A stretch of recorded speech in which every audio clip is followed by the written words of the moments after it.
Jo, do t'ja shpjegoj kur t'jemi gati. Dhe jemi gati shumë shpejt, thash, ne po e përgatisim hapin tjetër, por tani nuk mund të shpjegoj diçka që s'është gati, sepse duhet të bëhemi gati dhe pastaj duhet të themi, kjo është rruga që do ndërtohet porti i ri dhe pastaj atë rrugë nuk e ndal dot askush. A mund të bëj dhe një pyetje tjetër? Po, patjetër.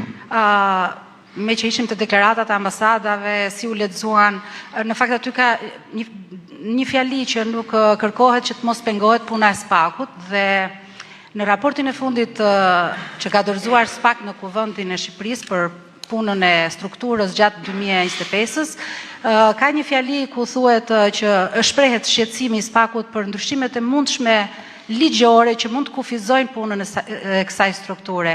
A do vijojë mazhoranca me ndryshimet ligjore që keni propozuar, që jeni dhe ju firmëtar, dhe ndoshta edhe ndryshimet të reja që mund të konsiderohen si pengesë dhe kufizimi punës organeve të drejtësisë?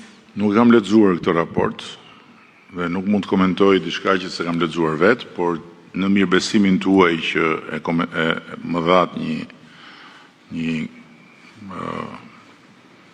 ndjesi të tonit të një fjalie, mendoj që nuk është puna e SPAK-ut të i thot Parlamentit Shqipërisë çfarë duhet bëj Parlamenti Shqipërisë. SPAK-ut të shohi punën e vet, ne do shohim punën tonë, ju do shikoni tuajën dhe të gjithë bashkë do bëjmë më të mirën që punët tona të bëhen sa më mirë dhe sa më mirë të bëhen punët tona, aq më mirë do të bëhet edhe Shqipëria. Dhe detyra ime është të mos ndërhyj në punën tuaj, detyra juaj është më lini të flas kur më pyesni. Detyra e SPAK-ut është të luftoj korrupsionin, të luftoj krimin organizuar, e ka të gjithë mbështetjen tonë. Detyra jonë pastaj është që të bëjmë detyrën tonë kur vjen puna tek parlamenti, i cili është sovran dhe nuk varet as nga SPAK-u dhe as nga ambasadat dhe nga askush tjetër. Kështu që këto janë gjëra shumë të qarta, nuk ka asnjë problem unë me këto, ndërkohë që ndryshimi për të cilin ju flisni, nuk besoj se ka të bëjë me raportin e SPAK-ut, nuk më ha mendja që ka të bëjë me raportin, sepse raporti është normalisht një raport pune për një periudhë gjatë kohë, nuk besoj se është raport i lidhur me javën e fundit. Ai është një ndryshim i domosdoshëm që do bëhet, siç e kemi thënë, dhe është në proces dhe do votohet, nuk diskutohet fare.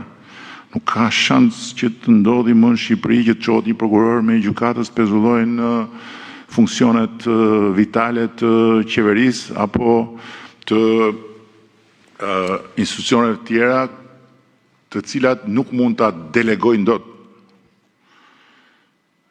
Kupton? Ky është çështja, se këtu nuk pezullohet personi, këtu pezullohet funksioni. Këtë gjë nuk e ka ditur prokurori bashkë me gjykatësin që janë mbyllur bashkë të dy dhe kanë marrë vendim të pezullojnë një ministre, po në fakt kanë pezulluar funksionin.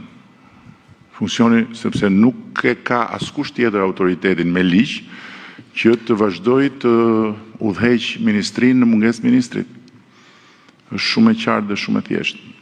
Për sa i përket ndryshimeve të tjera, patjetër që ne do bëjmë ndryshime të tjera, sepse kemi kodin e ri penal, kemi ndërhyrjet e domosdoshme në kodin e procedurës penale, por të gjitha këto nuk kanë ngut.